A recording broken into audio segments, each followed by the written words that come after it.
So this is Ready Red's apple tree, which did have apples on it. Don't know what one that was. That's eaten. Golden delicious, not the biggest, but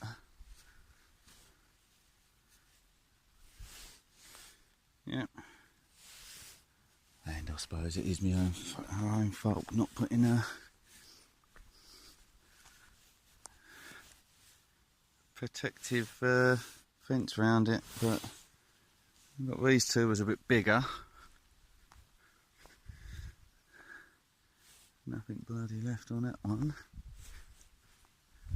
And this is plums. So a few plums on there, but they have eaten the lower.